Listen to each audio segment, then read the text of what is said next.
जब विवेक नष्ट हो जाता है और जब कामना विवेक को हर लेती है और जब विषय ही जीवन का लक्ष्य बन जाता है, वो बहिर्मुख वृत्ति इसी का नाम है।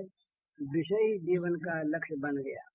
ये जब लक्ष्य बन जाता है तब वो जहाँ जहाँ जिस जिस काम में प्रवृत्त होता है वहाँ वहाँ उसी उसी काम में वो विषयों की ओर देखता हुआ ही प्रवृत्त होता है। इसमें अपना क्या लाभ है,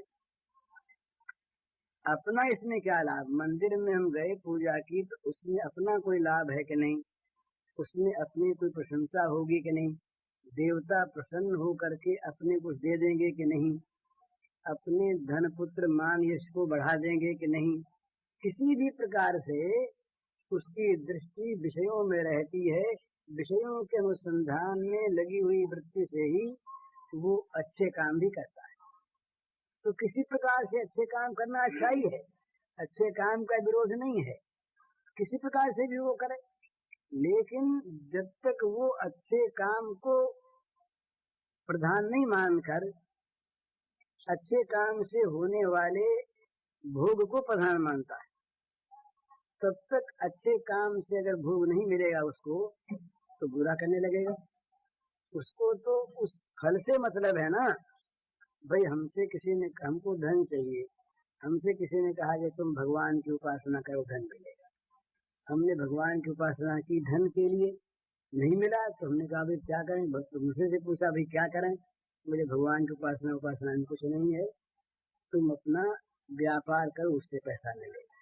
अच्छा व्यापार करने लगे, व्यापार में पैसा नहीं मिला तब फिर और सलाह किसी से लेंगे, बोले इससे नहीं मिला, अरे बोले आजकल के व्यापार में सच्चाई से काम नहीं होता, अमुक अमुक प्रकार से तुम व्यापार करोगे तो लाभ होगा, तो उससे भी पूरा लाभ नहीं हुआ, कम हुआ।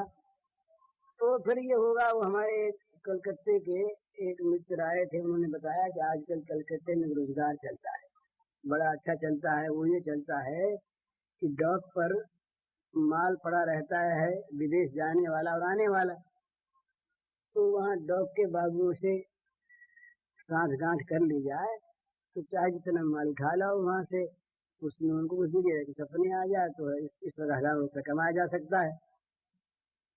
तो किसी ने मान लो कहा कि भाई ये मामूली झूठ से काम नहीं चलता, ये सीधा काम है ना, आज जाओ आज बात कर लो कल 5000 मिल जाए। बोले ये ठीक है, अपने तो पैसा चाहिए ना, भगवान देते भगवान से, व्यापार देता व्यापार से, चोरी देता चोरी से, इस प्रकार के काम करने इस प्रकार से।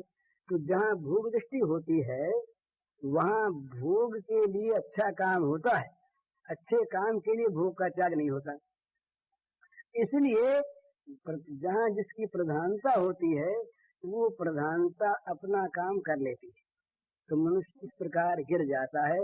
तो भगवान ने ये कहा गीता में कि भाई ऐसे लोग जो हैं जो केवल आसुरी भावों के आश्रित हैं और अविवेक ने माया ने जिनके ज्ञान को हर लिया है, वे तो मेरे भजन की ओर लगते ही नहीं। नमाम दुष्कृतिनो मूढ़ा प्रपद्यन्ते नराधमा मायापसज्ञाना आसुरम भावमाश्रिता।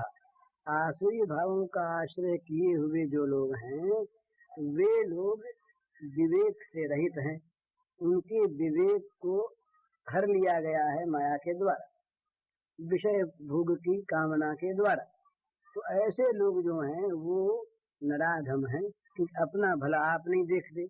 जो अपना भला आप न देखे, जो अपने भविष्य का खुद विचार न करे, वो वास्तव में मनुष्यों में नीचा है।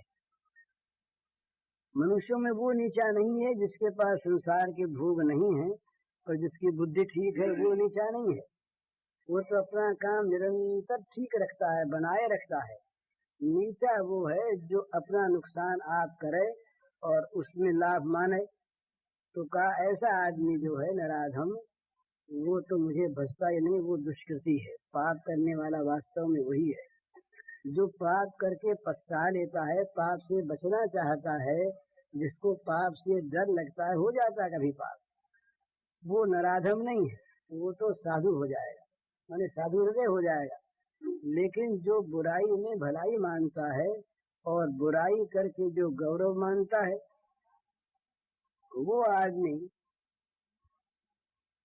गिरा हुआ है, पतित है, नराधम है।